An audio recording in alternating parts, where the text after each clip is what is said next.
Hey guys, welcome back to TMZ. We're here with Jaguar Films today. How do you feel about the news of Kim Jong-un's death? Um, it's, I was not aware of that happening. Oh, I'm very sorry. It just broke this Sorry morning. for your loss. Well, it's not my loss, but the people of North Korea. That's some news. Do you have any short films coming out soon? I have actually a feature.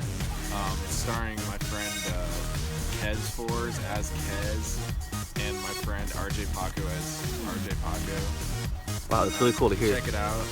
Well, thank you for your time, Jaguar Films.